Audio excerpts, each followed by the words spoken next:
Growing up, I used to love spending the night at my friend's house. I didn't have siblings, so it was a lot of fun to have someone to hang out with all day. However, I quickly stopped going to sleepovers after I went to my friend Ray's house.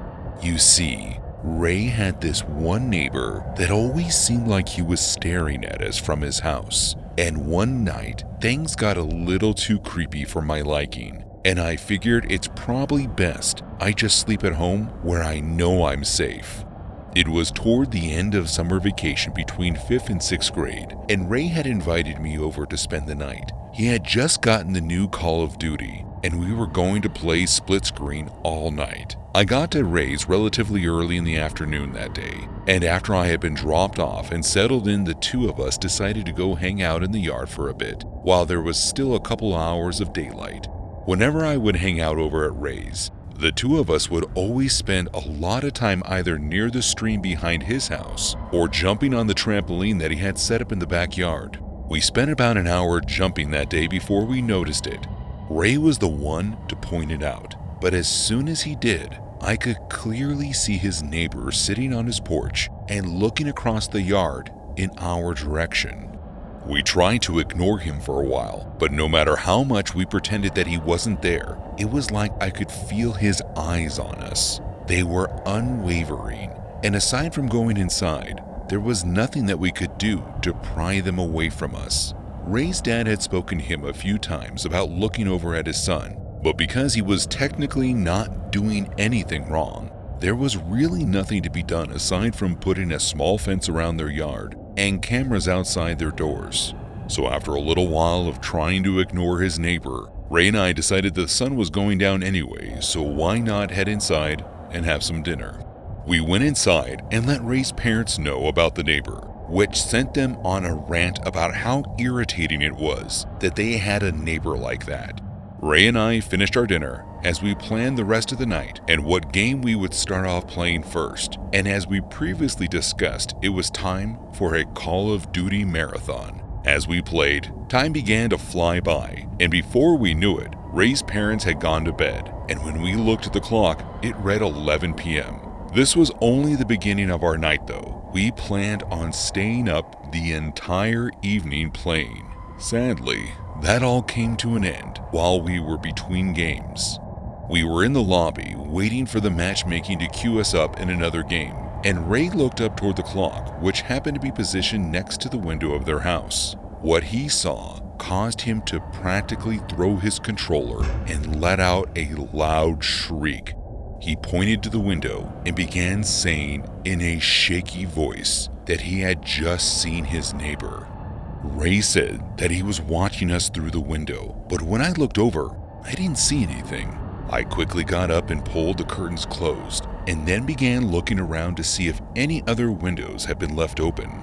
Ray said that he was going to get his parents, and I continued to look around the windows, though I'll admit I was walking really slowly. I was pretty on edge at this point, but what sent me over the top was when I made my way into the kitchen. As I walked into the kitchen, I stopped in my tracks as I heard the handle on the door shaking as if someone was trying to open it. I could see the shadow of someone through the frosted glass window on the front door as they stood under the porch light, and I immediately ran back into the living room and yelled for Ray and his parents.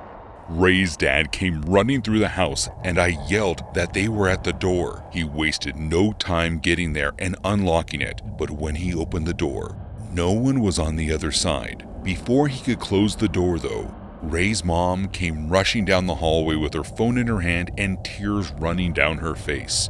I could hear her telling Ray's father to call the police because they caught the entire incident on camera. When the police arrived, they were shocked to see clear video of Ray's neighbor walking onto his property and up to each window of the house until he found the one that he could watch us through.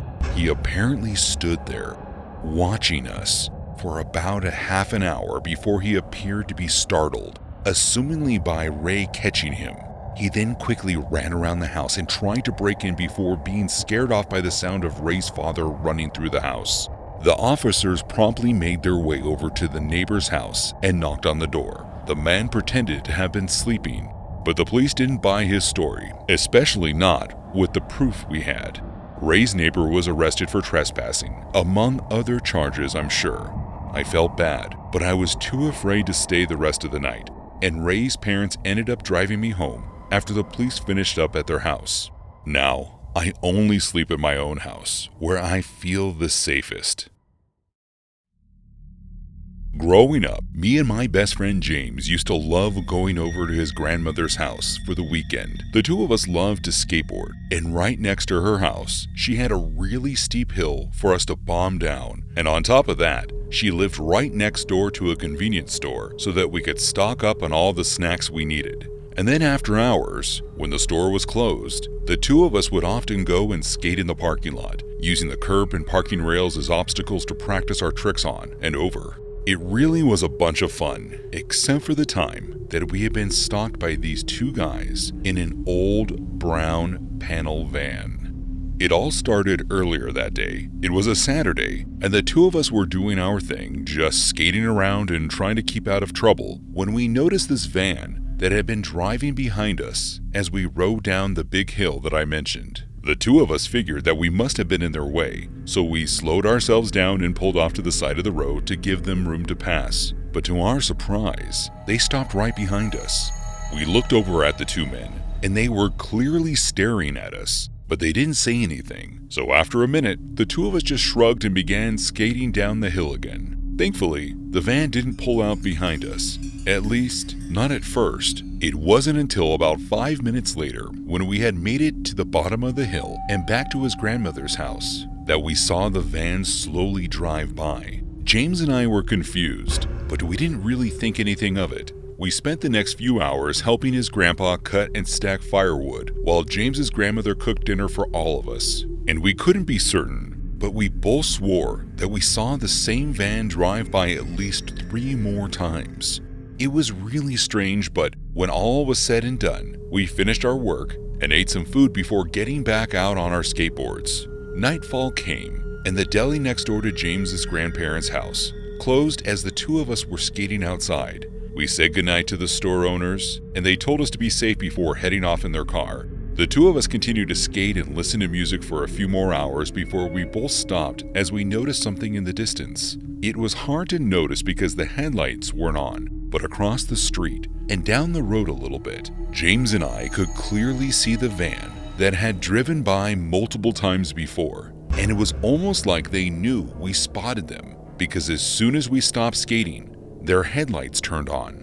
The van slowly began to make its way down the street toward the two of us, and we didn't even have to say anything to each other before we both knew what we had to do. James and I quickly grabbed our backpacks and our boards and started sprinting through the grass behind the convenience store toward James's grandparents' house. We could hear the sound of the van speeding up before we heard what was certainly one of the doors opening and closing as one of the men hopped out of it and began chasing after us. James and I luckily made it through the yard and into the safety of his grandparents' home and locked the door behind us. James pulled his phone out of his pocket and quickly began dialing 911 as I looked out of the kitchen window toward the street, where I saw the van and someone getting back into the passenger side. Once he was inside, the van quickly drove off, leaving skid marks on the street as they tore away. The police showed up, and we explained to them and James's grandparents what happened to us, and they said they would be on the lookout for a brown panel van.